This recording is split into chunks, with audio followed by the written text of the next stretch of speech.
Protagonistas de Impacto tem tido um retorno muito acima do que eu esperava. Várias pessoas mandaram mensagens, vários compartilhamentos, outros países. Também será oportunidade para que mais pessoas possam co-criar conosco formatos, assuntos, convidados, diferentes públicos. Então eu convido todos vocês a acessar o link do formulário e que a gente possa ouvir cada vez mais vozes e chegar a cada vez mais brasileiros. Obrigada.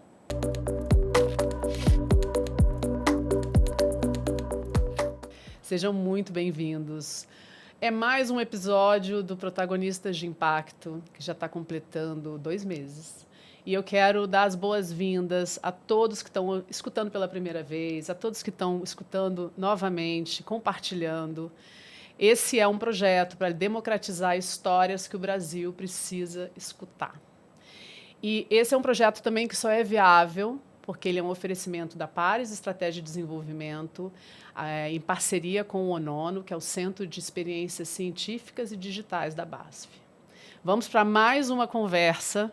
Tem sido uma delícia fazer esse projeto, abrir cada uma dessas conversas, aprender, refletir, retornar. E eu quero também convidar a todos. A gente fez mais uma inovação. A gente vai ter também a oportunidade de qualquer pessoa contribuir com ideias, com sugestões para a temporada 2025, a partir de um formulário participativo que vai estar no link em todos os posts do Protagonistas de Impacto. Muito bem. Vocês já sabem como funciona. Eu estou aqui hoje com mais um convidado. Cada convidado aqui não está aqui à toa. Falei isso para o Sérgio.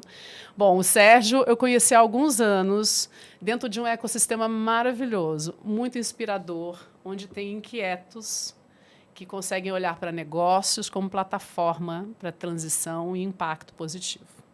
Então, conheci já como empresária B. Sérgio é um empresário B também, e a gente vai ter oportunidade de falar um pouco mais sobre o trabalho dele.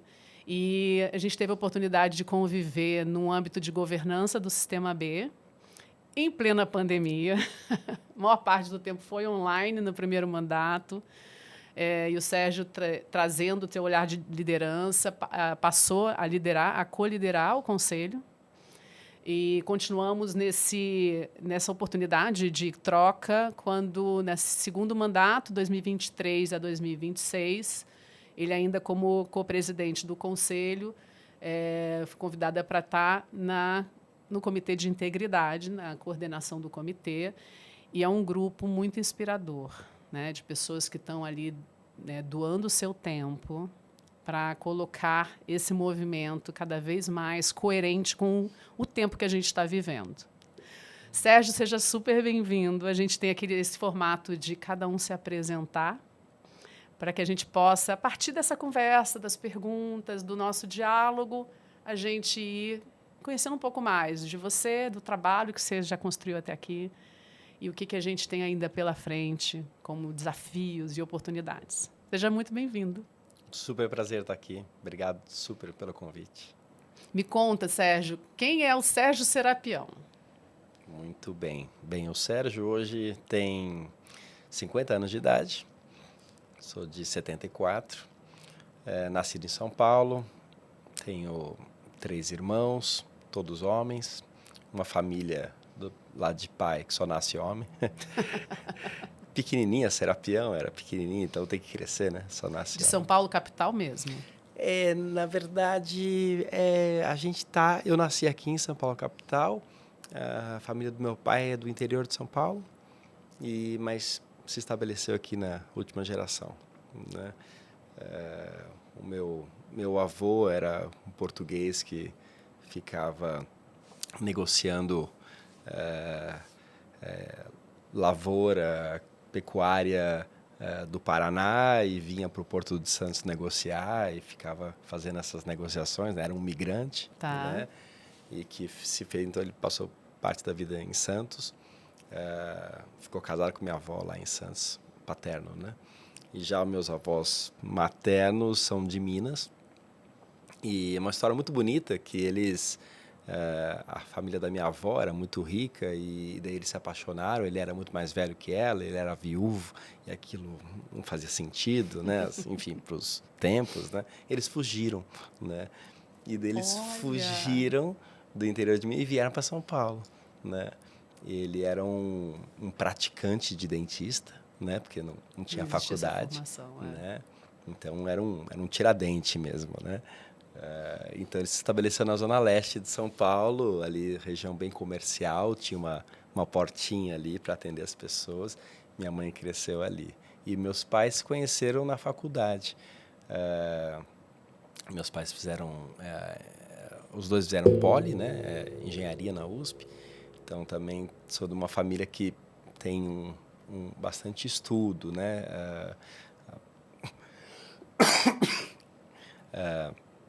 Eu tenho uma história interessante que os meus avós paternos se conheceram na faculdade de farmácia. A minha avó paterna fez farmácia, né? Minha avó de 1907, então ela deve ter feito ali em 1925, né?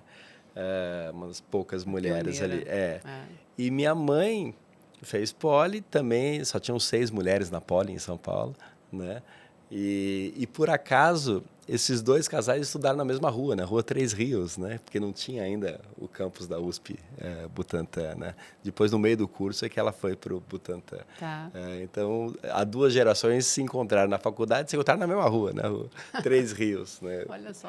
Eu brincava antes que eu ia encontrar minha mulher na Rua Três Rios. Não foi, não foi lá. Ai, gente. Esses encontros da vida são maravilhosos, né? E a gente... Tudo que nos forma, de alguma forma, também gera expectativa. Né? Sem dúvida, sem dúvida. E eu sou casado, não tenho filhos, tenho uma cachorrinha, adora, que a gente adotou na pandemia. E venho empreendendo. Há quantos anos, Sérgio? Desde 2003, né? 20 e poucos anos já, né? Eu fiz faculdade, eu fiz administração de empresas, achava que eu ia ser que nem meu pai, um executivo, né? Mas, ao mesmo tempo, aquela imagem que eu tinha muito positiva do meu pai era tudo também que eu queria negar, né? Porque meu pai faleceu muito cedo, né? Então, ele, em tese, teve uma vida executiva bem-sucedida, só que aquele bem-sucedido que só olha para o trabalho e que esquece da saúde, esquece da família, né? Enfim. E morreu aos 47 anos, né, de câncer. Então, eu tinha uma coisa, assim, de honrar e realmente, né, seguir. E eu sou muito parecido fisicamente com meu pai, né? E, ao mesmo tempo, negar, né? Falar assim, né, eu quero ser o executivo diferente do que ele foi. Isso não, né? Isso sim, isso não. Sim. E eu julgo que isso foi um dos grandes alavancas que me levou para o impacto social, porque eu não queria fazer o business as usual, né? Eu sabia que aquilo não dava certo, né? O que daria, não faço a menor ideia, né? Mas fiz faculdade de administração de empresas e eu lembro que ainda na faculdade teve um prêmio de estudantes para ajudar uma coisa nova, que era o terceiro setor, né? E nesse projeto acabei me envolvendo com uma ONG, uma creche, e aquilo me apaixonei por aquilo. E falei assim, nossa, vou trabalhar com isso. Mas de repente não tem campo, não tinha ainda campo de trabalho. Eu falei, tá bom, vou guardar isso. Não tinha mesmo, não tinha, né? Estamos falando da década de 90 ainda, não tinha. Mas aquilo ficou, né? Uma imagem assim, assim, né? É nesse lugar que eu quero trabalhar. Né? E dentre os seus irmãos, você em que ordem? Você é... Eu sou o terceiro. O terceiro. Então é filho do meio. Faz parte do meu time. Pois é. São os inquietos que, ao mesmo tempo, né, de alguma forma, tem que encontrar o seu lugar, porque não tem, né, exclusividade do primeiro. No caso, vocês são vários filhos, né, mas não tem exclusividade do primeiro, nem, né, o açúcar do caçula. Mas eu estou falando isso, mas na antroposofia tem muito interessante que tem estudos sobre isso. Eu li também algumas biografias, o quanto, como a família é o nosso primeira rede social, molda muito como a gente lida com as relações sociais, de estar nesse lugar de equilíbrio, de poder, muitas vezes, ser quem não vai seguir a tradição da família. No meu caso, foi muito assim. De quem vai para o mundo, quem fica né, cuidando enfim, mas só para te trazer um pouco isso, assim, isso já vai trazendo elementos sobre como você sem dúvida lida com, né, com as suas redes. Né?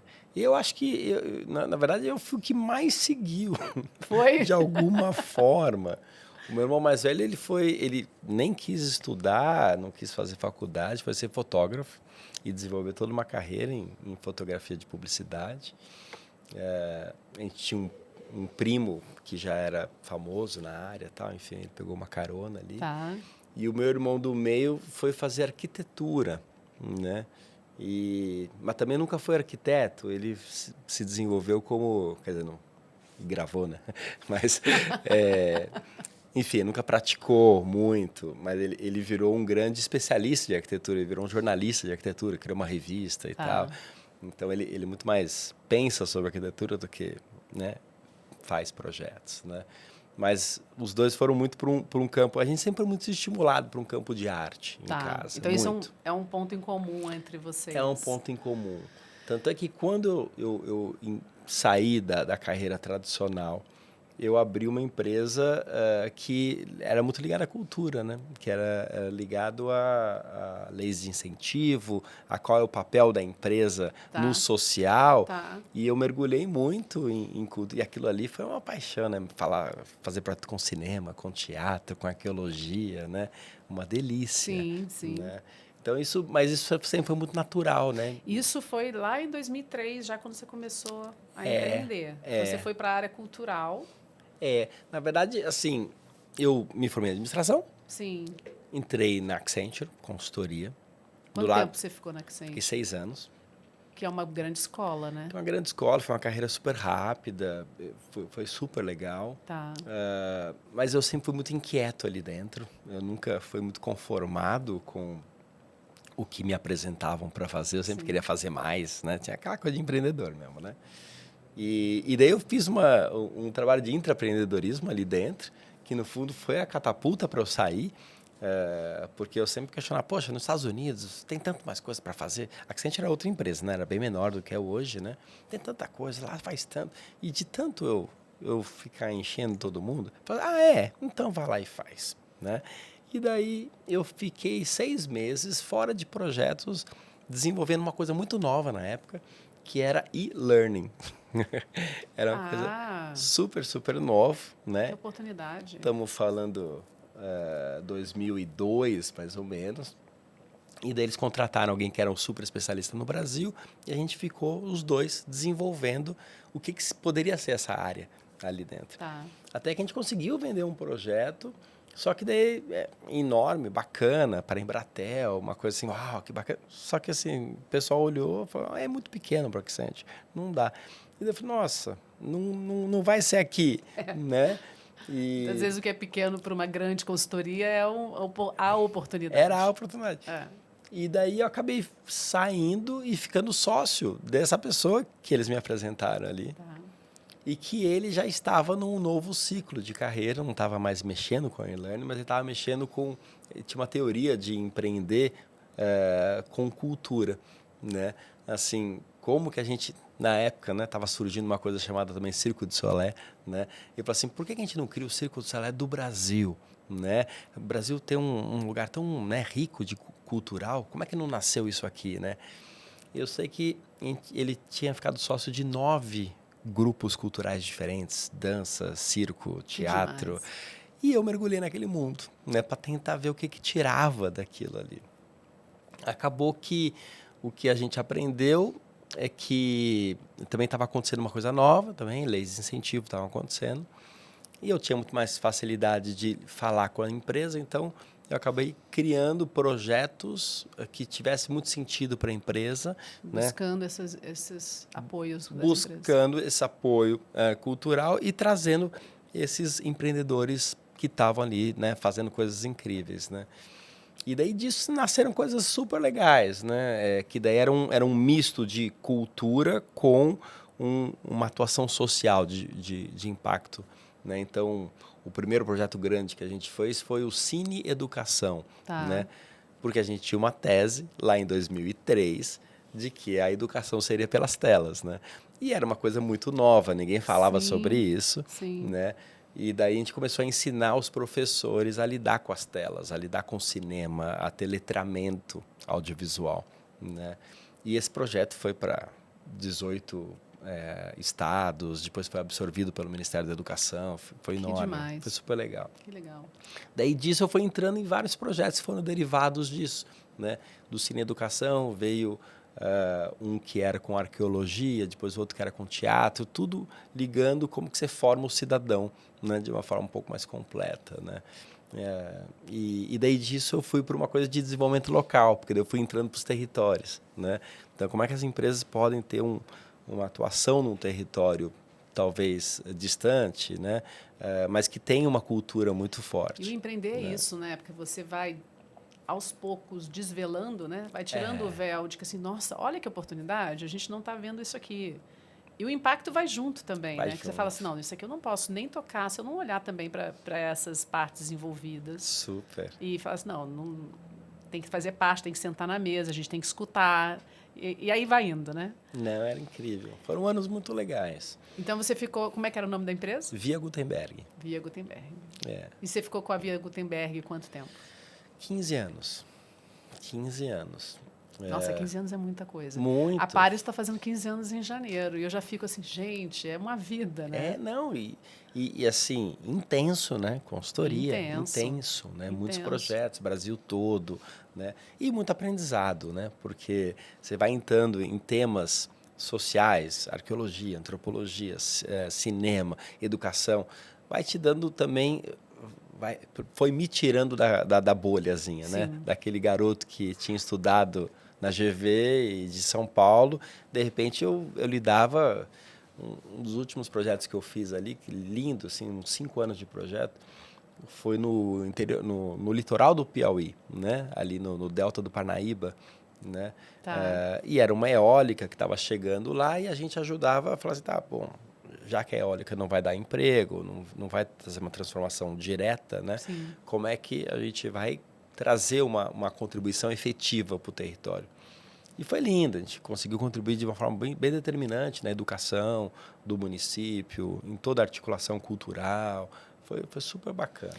E você já levou a Via Gutenberg para a certificação? Sim. Sim? Sim. Olha só. A Via Gutenberg foi uma das primeiras certificadas. Uma das primeiras? E como foi essa conexão? Porque eu acabava fazendo duas coisas grandes, né? Uma era esses projetos, ou seja, eu entendia com a empresa o que era importante. A gente não falava ESG na época. Não falava impacto. Né? Não falava impacto. Positivo. Falava responsabilidade social corporativa, responsabilidade social empresarial, depois veio sustentabilidade, né? Enfim. Então, o nosso papel era falar assim, empresa, tem um assunto aqui socioambiental que é muito importante para você e você talvez não esteja olhando. Vamos desenvolver um projeto relevante nele, né? Porque, enfim, esse era o grande trabalho. Tá. E daí assumir alguns dos projetos muito com esse lado cultural, né? Em fazer isso, a gente acabou entrando numa coisa de como é que a gente desenvolve a gestão da sustentabilidade, a estrutura, né? E daí entrou uma coisa de relatório, que também era uma coisa nova. Tá. E a gente começou a fazer um monte de relatório e, enfim, ajudar as empresas nesse sentido. E eu ficava muito atento ao que estava acontecendo no mundo, né? Então, eu acabei entrando numa coisa que era uma revisão dos relatórios Ethos, que daí virou o relatório integrado, né? Que hoje está aí, né? O Instituto Ethos foi, de fato, o pioneiro, né? Foi o pioneiro. Os indicadores eram o que a gente usava nas empresas, né? Era. Depois veio o GRI, depois veio o relato integrado e depois veio essa turma lá dos Estados Unidos que tinha uma avaliação muito diferente, né? Que era o pessoal do B-Lab. Né? Então, quando logo que eles não estavam ainda fora dos Estados Unidos, eu entrei em contato. Eu falei, nossa, é muito diferente o jeito que é feito aqui, porque você pega toda a linha histórica, né, de relatórios, né, que a gente falou aqui, né, desde do Betinho, depois veio o Ethos, depois veio o GRI, a sequência de GRIs e depois o relatório integrado, é sobre você reportar, né? É sobre você ter a responsabilidade de ter transparência e isso vai te dar uma gestão, isso vai te dar uma estratégia, você vai dar um compromisso com isso. Quando você vai para o B-Lab, cada indicador é mais do que... Você não vai ganhar pontos se você reportar, você vai ganhar pontos se você der a resposta certa, vamos dizer assim. Né? Exatamente. Então, tem uma visão de mundo embutida ali. Não é só medir, não só para todo mundo entender, quando você faz o assessment, né, a avaliação de impacto B, para cada um dos pilares tem uma série de perguntas. E nas perguntas, você tem as opções, né, múltipla escolha. E nessa múltipla escolha, você mede carbono, a tua pegada de carbono, vale um ponto específico. Você hoje consegue mitigar, né, a sua emissão de carbono, vale outra pontuação. Ou seja, os níveis diferentes de desenvolvimento e capacidade de não só mitigar, mas de transformar em impacto positivo, isso conta muito na pontuação. Exatamente. Então, é essa a lógica e a mágica da história. É a mágica da história, porque daí realmente coloca a distância que estamos de empresas realmente gerarem um impacto positivo. Né? E aquilo me chamou muita atenção, e, enfim, como eu fazia aquilo, deu para sacar rápido. E daí eu virei o chato de plantão, né? Então, assim, sabe uma coisa? Eu vou fazer isso aqui só para ver se é sério, só para ver a profundidade. Na verdade, foi um grande teste que eu fiz, né? Eu fazia isso com um monte. E, de repente, quando eu vi, eu falei, nossa, isso aqui é bem bacana. Isso aqui é bem completo. Nossa, que legal, eles adaptaram para cá. Ainda saindo dos Estados Unidos, né? Assim que saiu, a gente se certificou. E assim, nossa, já adaptaram para cá, já tem abertura. E daí tudo que eu ia questionando, eles iam ouvindo. Legal, é isso mesmo. Eles iam ouvindo, eu falei assim, nossa. Né? Eu estava até semana passada com o Sebas, né, que era a pessoa que era a primeira pessoa que fez as certificações fora dos Estados Unidos. Tá. E eu lembro que quando terminou a nossa certificação, ele me indicou pro grupo de standards, né? Porque ele falou assim, você é tão chato que tu ajuda a desenvolver. Vamos transformar essa chatice em conhecimento. Pelo amor de Deus, né? Contribui aí. Essas pessoas que são exigentes têm que estar do nosso lado. Exato. Né? Porque, no fundo, quando você responde, eles vão auditar, né? Você está certo. Na verdade, eu ficava auditando a pergunta. Mas por que você perguntou assim? Né? Eu lembro que tinha uma questão que era sobre, acho que era ar-condicionado. E assim, no Brasil as construções agora está ficando mais normal, mas há 10 anos atrás não tinha ar-condicionado, né? Na residência, um monte de escritório. E daí a maior pontuação é se tinha, enfim, seu ar-condicionado, seu condicionamento era mais ambientalmente correto. Eu falei assim, não, eu deveria ganhar pontos se eu não tiver isso. Né? Essa não é a resposta que tem que ganhar mais ponto. Porque isso, né? Assim, a própria questão de energia limpa, né? Sim. A gente tem energia majoritariamente essa foi uma limpa. briga muito grande que eu tive. Então, o próprio Como é que eu não ganho ponto por isso? Eu estou no Brasil. Eu estou no Brasil, mas a gente já está numa estrutura que está num outro lugar. E isso é muito interessante, porque só pegando esse ponto e trazendo o que me veio à mente, não só o assessment, ele tira uma fotografia, né, dentro de um filme mais amplo, então cada empresa tem o seu filme, como cada setor tem as suas especificidades, cada território tem suas especificidades, e se a gente não encara processos de avaliação como uma ferramenta que precisa ser revisitada continuamente, você não está medindo para desenvolver, você está medindo para rotular. Então, acho que isso que é muito interessante no movimento B. Né? E você usar a certificação, a avaliação, muito mais como um caminho para você perseguir do que uma nota para eu tirar. Exato. Né? Então, assim, somos todos imperfeitos e estamos numa transição, cada um na sua velocidade e no seu momento. Né? O que a gente precisa ver é ter consciência disso e continuar avançando. Né? O que a gente não pode é falar, tá tudo bem, porque, enfim, eu já dou emprego, então já faço meu lado social. Não, tá bom, isso é uma das coisas. Mas que qualidade de emprego? Mas quem que você emprega? Mas tem mais mulher, tem mais homem, tem minoria? E você vai... É uma super ferramenta Você vai destilando... Aprendizagem. De aprendizagem, de trazer consciência. Né?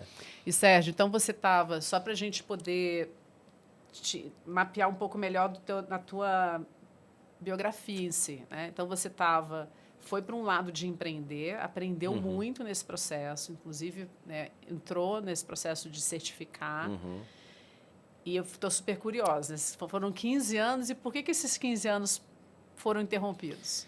Então, porque eu cheguei à conclusão, eu adorava, gosto muito de consultoria, de entrar em vários mundos, de ajudar, de desenvolver, mas eu comecei a me dar um sentimento de que eu não via a grande transformação acontecer. Tá. Né? Então, você vai lá, fazer um projeto incrível, e depois o projeto para. E daí eu comecei a me ver mais comprometido com por exemplo, o projeto do Piauí que eu estava falando para você, né? Assim, eu queria estar lá, eu gostava, você começa a se relacionar com as pessoas, você quer realmente ver aquele território se desenvolver. E daí chega uma hora que o cliente fala assim, não, olha, deu. Já cumpriu a missão que precisava, a gente agora, né, tá indo para um outro lugar, tá indo fazer uma outra coisa, não precisa mais, vamos para Minas? Eu assim, não quero para Minas, eu quero continuar aqui. E daí eu comecei a ver que eu tava mais envolvido com a causa, com as pessoas e com as causas que eu estava trabalhando, do que o próprio cliente estava financiando aquilo. Então eu comecei a entender que a consultoria não ia me dar toda a resposta. Né? Super então, entendo, já estive nesse lugar algumas vezes. Eu precisava mergulhar mais fundo na tal da causa. Daí a gente começou, eram 2 sócios na empresa, a gente começou a se debater, assim, tá, o que a gente vai fazer, né?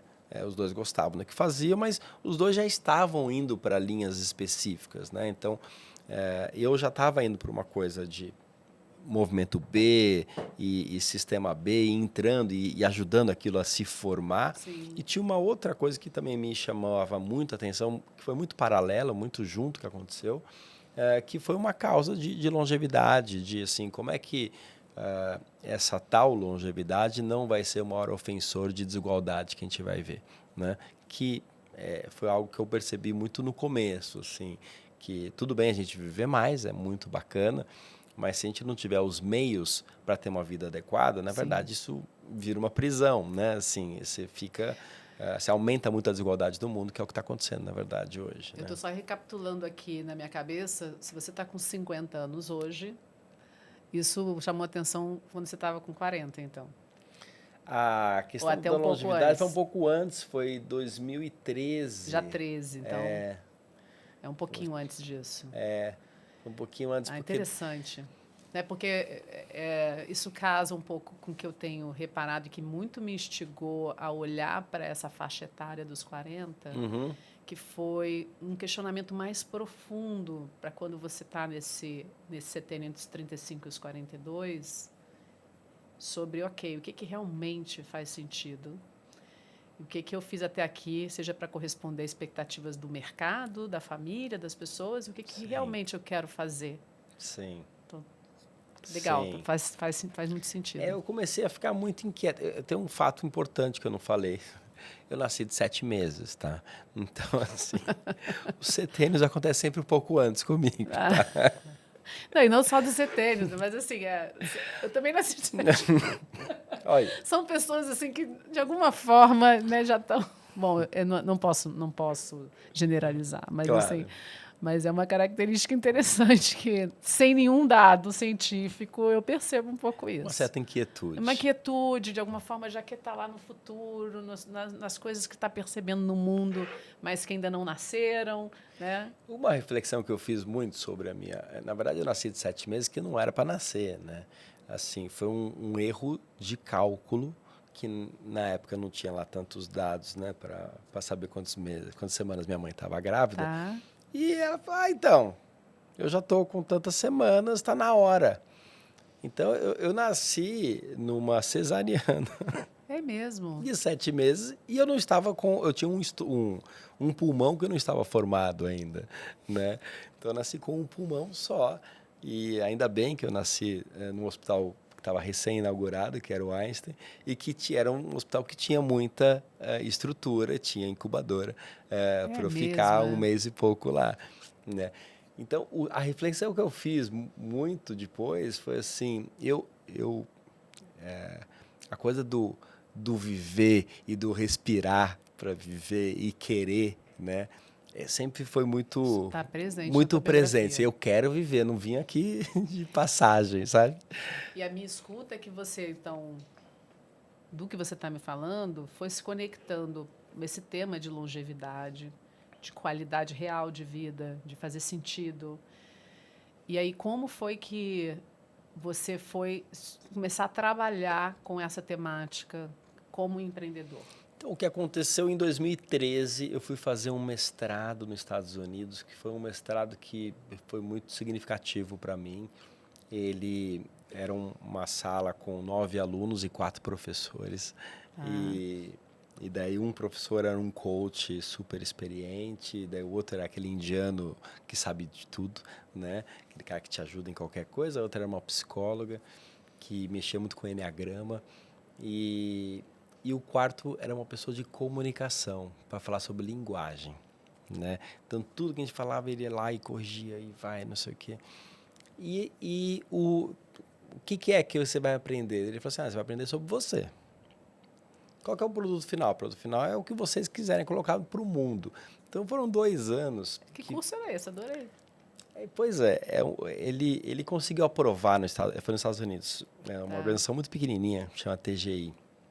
Eles conseguiram aprovar, junto lá com o MEC americano, que os MBAs estão formando bons gerentes, mas não bons líderes, né? E daí eles criaram um curso de formação de liderança, né? Mas de uma maneira super para dentro das pessoas, muito interessante, né? Que é o que eu acredito. Não, incrível, incrível. Isso eu fiquei interessada nisso. Super legal. E quando eu, depois de um ano, né, fazendo várias reflexões, falei, tá bom, qual é o projeto que você quer fazer nos próximos anos? Eu falei, não, estou trabalhando com longevidade, quero... Enfim, daquilo nasceu um projeto chamado Lab 60+, que virou uma entrega que eu fiz em 2014, que era é como se fosse um TED Talk para falar de longevidade sem um médico, mas falar sobre coisas boas e falar o que tem de potência nisso. Isso virou um movimento, que virou um instituto, né? E que direciona muito a minha vida desde então, assim, né? O que é essa nova longevidade, que não é só perdas que a gente tem, né? Perfeito. Você tem perdas e ganhos, né? E você tem que ter uma consciência para saber que você não é mais aquela pessoa de 10 anos atrás. Uma nova lente, né? Toda hora novas lentes, né? Então me conta, você está hoje, você veio construindo isso, você está hoje se dedicando, que hoje se chama Labora, né? A Labora nasce do Lab 60+. Né? Então conta para o pessoal o que é a Labora. Então eu estava ali naquela inquietude de como a consultoria, questionando o modelo de consultoria, mas sabendo que os novos modelos organizacionais são importantes, me dedicando muito ao sistema B. E daí surge, né, começo a criar. Na verdade, eu fiz um evento, que o evento foi muito bacana. De repente, quando eu vi, tinha uma rede ao meu redor. Eu falei, nossa, tem uma coisa maior aqui. E é o Lab 60, que são encontros que eu chamo de encontros improváveis entre pessoas desiguais para construir um mundo mais igual, né? Esse é o motezinho. Então, são encontros, cada um chega com a sua ideia e as pessoas contribuem de uma maneira positiva. Ninguém critica, enfim, todo mundo só colabora. Se não tiver nada para colaborar, você fica quieto, né? E o outro vai e criou toda uma atmosfera para isso. E esse negócio foi crescendo, só que eu tinha a empresa e estava ajudando no sistema B. E daí, o que eu faço aqui? De repente, quando eu vi, eu falei, sabe uma coisa? Eu vou transformar aquela minha empresa, consultoria, né, num laboratório vivo do Lab 60. O Lab 60 tem que ser uma ONG, né? Mas o que está vindo? O que está emergindo desse campo? Né? Muita gente, né? Hoje a gente já fez mais de 300 encontros, mundo todo, enfim. E o que sempre... Mundo todo, é? Mundo todo. Que demais. A grande maioria no Brasil. Mas extrapolou. Na China, Austrália, Estados Unidos, Canadá, Chile, assim. Encontros online e presenciais. Esses 300 e poucos presenciais. Ah, ok. Presencial. Que A grande demais. maioria é presencial.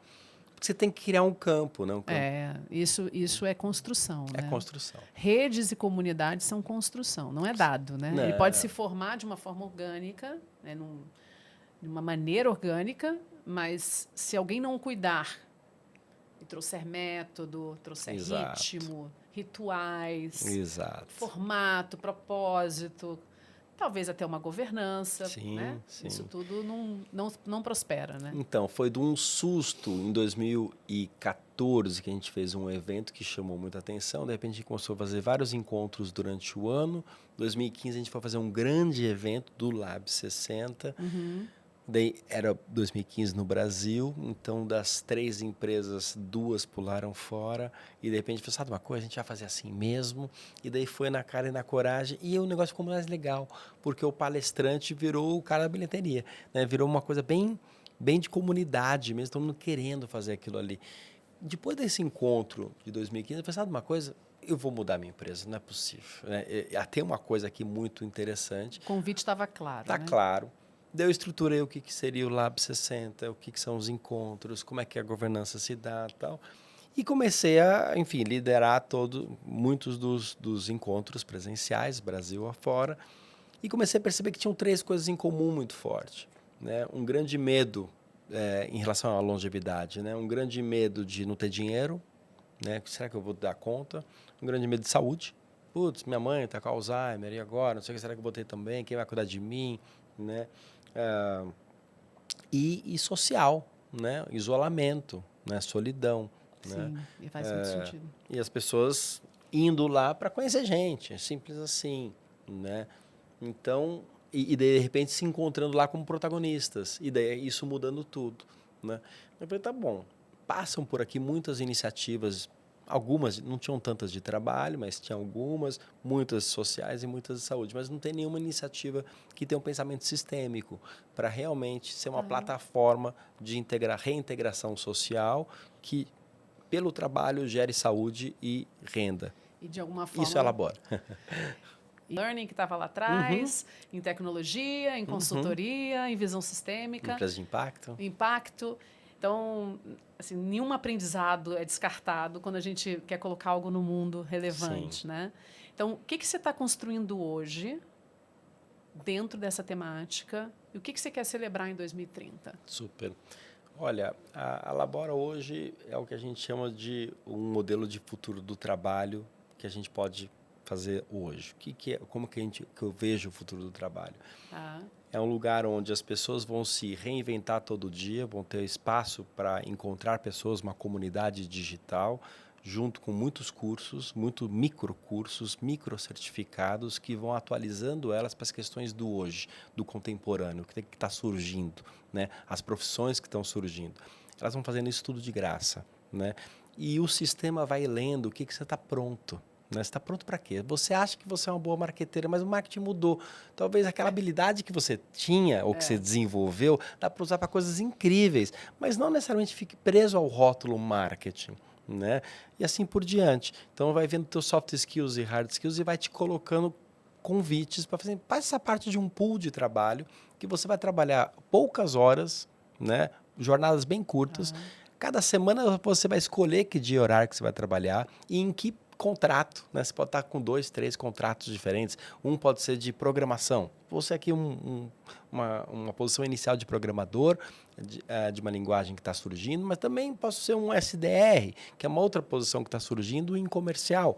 Né? É muita coisa em transição. Né? Então, estamos todos em transição. O mundo do trabalho está em transição rápido com a tecnologia. E só pegando esse ponto, no South by Southwest do ano passado, a Amy Webb trouxe uma frase que caiu para mim como, ok, agora eu entendi a mudança. Ela falou assim, até quem fez pós-doutorado vai ter que reaprender a pensar.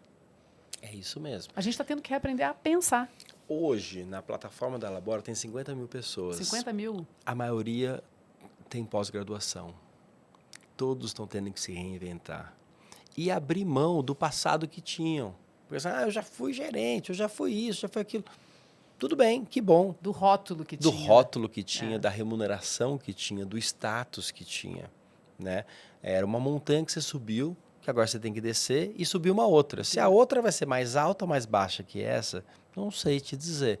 Então, é tudo muito mais líquido e a gente tem que se preparar com muito autoconhecimento, porque senão a gente fica maluco nisso. Né? Se você ficar preso ao status que está para fora, você vai ficar maluco. Então, tem que ter muito autoconhecimento. Tem que ter um apoio social, tem que ter uma comunidade ao seu lado para você ter pares, né? Sim. E você se encontrar. Faz muita diferença. Né? E você ter algumas opções, porque hoje o mundo que está, a gente ainda vive o jovem-centrismo, né? Ou seja, o jovem é a solução do mundo. Então, se surge uma coisa nova, o jovem é que vai dar conta disso. Então, tem uma profissão, sei lá, de comercial digital, só tem jovem fazendo ela. Mas por quê? Por que a gente não está abrindo espaço? Por uma miopia pura. Né? Então, o que a gente tem provado é que basta que você abra um espaço adequado para outras idades e outros grupos que têm novas formas de saber e desenvolver esse conhecimento, não é a mesma referência que vai ter, e trocar, que essa pessoa pode ser tão ou mais produtiva. Né? Então, essa é a maquininha que a gente fez de reconexão das pessoas ao mercado. E do lado da empresa, é uma nova forma de você ter um serviço sendo prestado, né? Um serviço que tem muita flexibilidade, que eu posso aumentar e diminuir ali a intensidade, se tem mais demanda ou não tem, ou se está no lançamento de uma coleção nova ou se não está. Então, eu vou até quando não fica com aquela massa de profissionais fixa, como a gente ficou durante muitas décadas, né? O meu grupo de funcionários. Quantos funcionários você tem? 100 mil. Nossa, que bom. Hoje isso não é um ativo, isso é um passivo. Exato. Isso virou um passivo porque você tem que mudar tanto. Então, como é que você cria um grupo de profissionais sendo muito bem treinados ao redor da sua empresa e sendo ativados no momento que você mais precisa, do jeito que você precisa, com uma mensuração de resultado? Então, deixa eu ver se eu entendi. As pessoas, elas buscam a plataforma de vocês para ter um senso de comunidade e oportunidades também de aprendizagem e trabalho. Isso. Essa é a proposta de valor. Isso. E para as empresas, vocês são um parceiro estratégico que também traz esse conhecimento, né? O espírito do tempo que vocês estão ouvindo por meio de capacitação, por meio de também disponibilidade dessas pessoas, né? Do tempo de trabalho dessas pessoas, para os desafios que essa empresa tem. É isso? Do lado da empresa é mais simples. É assim, vamos ter a solução para o desafio que você tem hoje. Tá. Ponto. Tá bom. Não necessariamente as empresas estão tão conectadas com a causa que a gente lida. Isso às vezes é triste, mas assim, é a realidade. Elas precisam resolver o problema que ela tem hoje. Né? O problema pode ser de crescimento, o problema pode ser de competitividade, o problema pode ser de transição de uma área inteira que está virando digital e que não sabe como fazer. Tá. Então, a gente está se especializando em algumas áreas que efetivamente essa transição está acontecendo rápido e a gente pode ser um bom parceiro. Muito bom. E tudo isso com base tecnológica também. Tudo isso com base tecnológica, né? Tenho muito a aprender com vocês. Porque é isso, a gente tem que transformar a tecnologia a nosso favor para os desafios que a gente está vivendo na sociedade. Né? E tem que ser construída pela diversidade, né? Porque se for construído só por garotos, como é que eu vou abrir um espaço para sêniors? Não consigo nem entender a tua realidade. Né? Realmente tem que ter mais contraste na cor, no fundo e na letra, tem que ter uma letra diferente, tem que ter um jeito de aprender. O exemplo do exercício tem que ser diferente? Sim, tem que ser. Então, você tem que ter uma equipe multigeracional para realmente a coisa acontecer de uma forma real, legítima. Nos programas de desenvolvimento, jornadas que eu já conduzi, eu já desenhei, foram as mais ricas, as que trouxeram essa oportunidade de você ter o público que está em desenvolvimento, trabalhando junto e aprendendo, com mentores, com sponsors, e cada um sendo capacitado para esse lugar. Sim. É muito rico. Essa diversidade, seja ela etária, seja ela geográfica, né, seja ela étnico-racial, né, assim, essa diversidade ela faz toda a diferença. E eu acho que não só a diversidade, mas o dinamismo do papel. Eu concordo. Né? Ou seja, a gente não tem mais espaço para num laboratório, né? A gente ser só cientista. A gente vai ser cientista, a gente vai ser o ratinho também, né? E a gente talvez vai ser o que o ratinho vai comer. A gente é tudo um pouquinho. E se abrir para esses lugares. Cada hora você vai ser um papel diferente. Porque 2030, o que você quer estar celebrando, olhando para a Labora, para a rede que vocês estão criando, que criaram já? Eu gostaria de celebrar um pouco da teoria de mudança que a gente tem, de viver uma sociedade que seja um pouco menos bipolar, né, que coloca o jovem como o centro da felicidade, da beleza, da força de trabalho, da criatividade, e o velho na doença, na fragilidade, na feiura, né? Então, assim, acho que isso nos leva para um lugar muito ruim, né? A todos, porque todos vamos envelhecer, né? E daí a gente fica tentando se prender num dos eixos, como se eu não estivesse a cada segundo me distanciando dele, né? Mas não tem nada de errado me distanciar dele. Eu só preciso ter um equilíbrio e entender que os dois lados são muito legais. Na verdade, é um cinza, né? 50, 100, 200 tons de cinza que tem aqui e cada tom é mais bonito que o outro, Que né? legal. É isso então, gostaria muito de 2030 estar celebrando as nossas rugas, né? As rugas, é isso aí. E não estar celebrando só a pele esticada. Esse final de semana eu ouvi 2 podcasts que eu gostei muito. Um foi do pessoal do Mamilos, que eu adoro os podcasts delas, falando sobre a questão da menopausa. Né? Porque, enfim, eu estou com 47 anos e esse é o assunto entre os 40 e 50 anos, né? E segundo, elas entrevistam nesse episódio a Fernanda Lima, que inaugurou um podcast que chama-se Sem Vergonha, sobre menopausa. Então, só para, assim, que legal. Essas temáticas estão vindo para o centro, né? É. Como temáticas importantes, que assim, a gente precisa falar sobre isso. Sim. Não precisa ser perda. Sim. Não precisa ser só, a partir de agora não posso. Sim. A partir de agora percussão no meio da noite. Não. Vamos olhar assim, ok, isso é um convite para um novo modus operandi, um novo modo vivendi e se relacionar com o trabalho de um lugar diferente também. Sim. A gente tem um bloco aqui, Sérgio, para falar assim, mensagens que a gente quer deixar para o mundo. Eles são exatamente um ping-pong com várias questões que são iguais para todos os meus convidados. Então, eu vou bater esse ping-pong com você. Te pergunto já de cara. Quer ver? Espera aí. Vamos lá, são 10. Uma frase que marcou sua vida. Que marcou minha vida? Temos que colocar mais vida. Como é que é? Deixa eu voltar aqui. Além de colocar mais dias na nossa vida, temos que colocar mais vida nos nossos dias.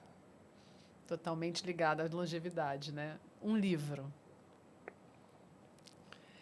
Olha, tem um livro que eu adoro que chama Revolução das Plantas, que é sobre como eu fui educado achando que uma planta não era inteligente e elas têm uma inteligência incrível, mudou muito minha concepção. Que legal. Fica aí como uma dica boa.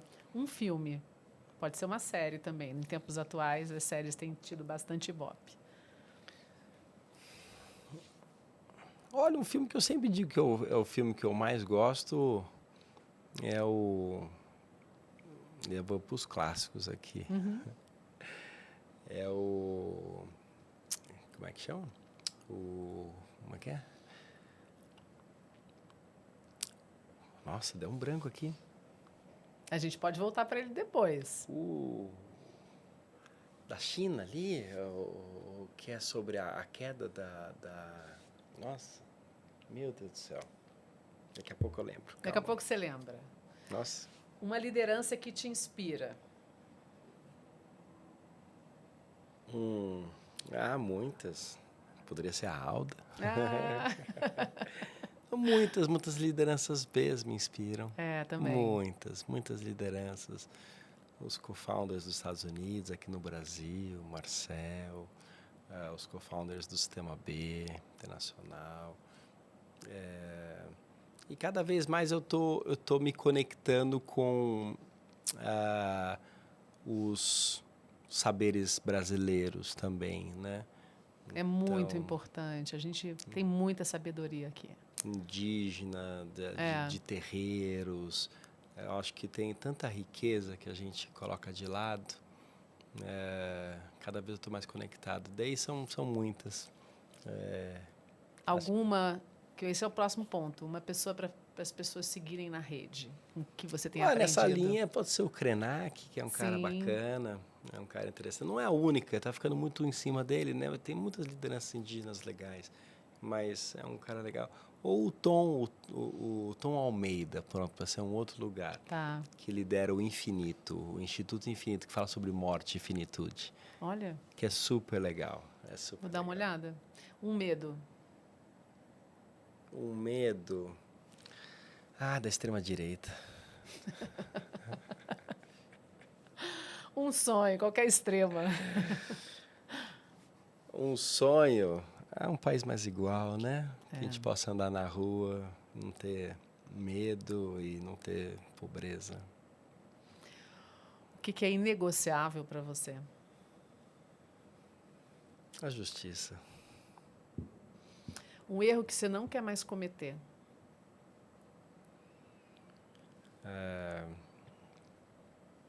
É a escuta, né? A gente já falou isso um pouco, né? Escutar quem a gente quer fazer projeto em nome de, né? É realmente estar junto. E gradativamente a gente vai cada vez mais subir na régua, né, em relação a isso. E o que você quer deixar para a próxima geração?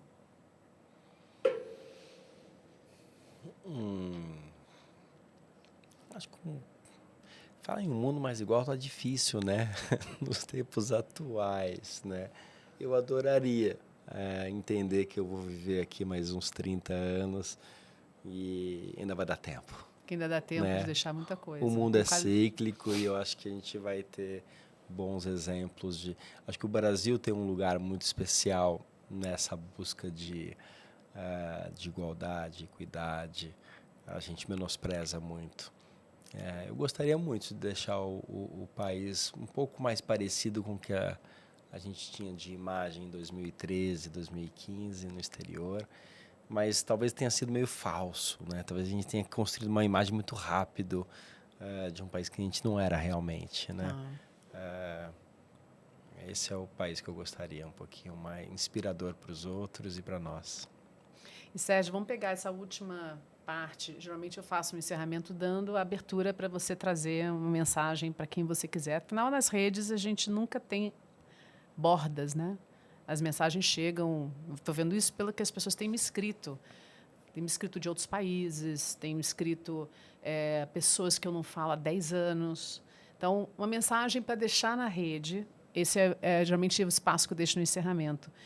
Só que eu quero te provocar a deixar essa mensagem pelo olhar de mensagem para lideranças. Porque como a gente não foi muito para esse lugar na nossa conversa, e eu tive a oportunidade de te ver num lugar de liderança, né? O Sérgio estava na copresidência do conselho até há poucas semanas, né? Foi até super bonito, teve o evento no Casa Natura Musical, quinta-feira, essa passagem de bastão, né, para o Onofre, para a Tarsila, mas você teve, ao longo dos últimos anos, né, com uma forma muito audaciosa, né, de mudança dessa governança, de ampliar esse corpo de governança, de trazer, assim, vamos sim manter as pessoas que fizeram parte da fundação desse movimento, mas vamos trazer novas vozes, novas representações, a estrutura de comitês. Então, eu pude ver a sua liderança na prática de uma forma admirável, assim, de ter a coragem de mexer em estruturas, né? De ter a coragem de abrir para o diálogo, sabendo que, toda vez que a gente abre para o diálogo, a gente também pode, muitas vezes, ir para territórios mais difíceis, né? Eu acho que não foi o caso, né? O processo foi muito bem conduzido. Então, eu queria que você encerrasse, assim, trouxesse como foi esse processo para você, ou, na verdade, assim, quais são os principais aprendizados nesse lugar de liderança de um movimento e o que você deixa como sugestão para lideranças que estão ouvindo essa nossa conversa. Super.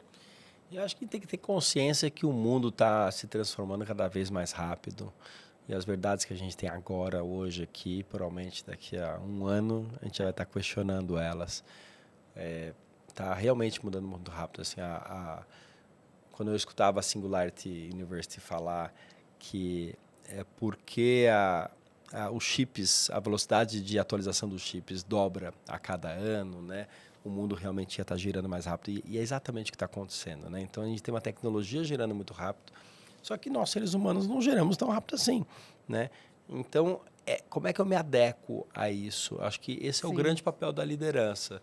Porque o mais comum é a gente ficar preso ao que a gente conhece, ao que a gente sabe. E provavelmente isso já não existe mais, essa realidade. Como é que eu me permito ficar mais líquido, mais leve e olhando o que está emergendo, mesmo sabendo que eu vou provavelmente perder o meu espaço, né? Então, assim, e que espaço é esse? Né? Será que eu quero estar nesse espaço por tanto tempo? Então, mas o poder é gostoso, né? O poder é gostoso, a caneta é gostosa, você tem palco, você tem isso, tem aquilo. Tem orçamento. Então, tem orçamento. Como é que você sai disso? E não é abandonar e largar tudo para trás, mas é você construir os meios para a instituição ficar mais firme. Mais firme significa mais maleável para o tempo que necessita uma maleabilidade. Perfeito. Né? Então, ali, acho que foi um exercício disso, né? Assim, a organização sempre foi o Brasil sempre foi muito robusto, o Sistema B Brasil. Mas, no começo era mais dependente de uma pessoa, de duas pessoas, de uma estrutura mais fechada. Então, o que a gente fez foi abrir para ter grupos de conversa, seja consultivos, seja deliberativo, específicos ou não, para que realmente oxigenasse e emergisse as soluções e as pessoas e os novos arranjos. Eu vejo um paralelo muito grande com as empresas. Acho que a gente vai precisar fazer isso muito nas empresas. As empresas ficaram muitas décadas com um formato muito parecido. Sim. Né? E você falar de uma horizontalização da empresa não é trivial. Né? Porque também, de um dia para o outro, parece que todo mundo é igual, que todo mundo tem a mesma voz. Sim e não, para alguns assuntos sim, para outros não. A experiência fala também, a especificidade fala também, o lugar de fala também contribui de uma forma única. Então, assim, não é tão trivial a gente fazer isso, mas é o exercício que a gente vai ter que se colocar. E acho que o grande desafio é as instâncias mais altas estarem apoiando isso. Né? Acho que a gente conseguiu criar no Sistema B o conselho apoiando isso. Depois a gente criou a figura dos eméritos, que são as pessoas que passaram, para a gente honrar todo mundo que passou, que vai ter uma circulação. Né? E, ao mesmo tempo, criou o espaço adequado para o corpo executivo trabalhar bacana e evoluir muito. E evoluiu uma barbaridade. Né? Uma barbaridade. É só você deixar que as pessoas evoluem. Né? Mas esse empoderamento, essa busca das pessoas para co-liderarem, que é o que a gente tem mais feito, né? Exercitado. E dando ênfase a isso, né? A colaboração feita de forma estratégica permite lidar com os ciclos cada vez mais rápidos, com o desenvolvimento das competências que as pessoas, ou o destravar das competências, porque muitas pessoas talentosíssimas estão muitas vezes em estruturas que podam isso. Né? Sim. E o teu estilo de liderança, pelo que eu percebi, foi muito nesse lugar, né? De buscar uma governança, uma colaboração de uma forma mais estratégica, permissiva, né? E numa organização que é uma organização não governamental, mas está no coração do ecossistema de negócios. São empresários. São empresários. São empresários e com pressões muito grandes, de pessoas grandes e pequenas. Eu acho que tem uma questão aqui que como que a gente também lida com isso, né? Como que a gente cria os espaços de líderes nos mantermos saudáveis. Né? Ou seja... Então fica essa pergunta. Porque tem muito... A gente vai errar. Né? Numa transformação a gente vai errar. Então, como é que a gente erra e acerta ou descarta rápido, né? E convive um pouco com os erros, com a imperfeição. A gente vem desse mundo, né? Que é muito da perfeição. Acho que a gente não tem mais espaço para isso. O mundo é da imperfeição agora. Né? Do improviso e da experimentação constante. O que não pode ser superficialidade. Não. A gente tem que estar ancorado, sabendo por que está fazendo aquilo, né? E tranquilo com é muito aquela analogia da água, né? Então você pode estar um maremoto enorme ali em cima, as ondas e não sei o quê. Se você mergulha 3 metros para baixo, provavelmente vai estar muito mais tranquilo. Né? E acho que esse é um mergulho que a gente precisa estar sempre fazendo, né? Enquanto líderes, para... Tudo bem, lá em cima eu sei que está um caos, mas eu estou bem. Sérgio, então eu quero te agradecer. Não só por ter vindo, mas por tudo que eu aprendi com você nesses últimos anos. Muito sucesso para a Labora. E, enfim, o último espaço para você deixar como é que o pessoal te encontra, conhece mais sobre o trabalho da empresa. Super legal. LinkedIn é o lugar que eu mais estou atuante, um pouquinho no Instagram, mas ainda apenas no Instagram. Uhum. E na empresa Labora.tech, tanto no Instagram como no LinkedIn. Que bom. Super importante esse trabalho. Acho que cada vez mais a gente vai precisar desses encontros, desses espaços de troca entre líderes e formação de líderes. Vamos Obrigado. democratizar. Bora. Obrigada de verdade. Gente, obrigada por mais uma vez estarem aqui. Sigamos. Até o próximo episódio.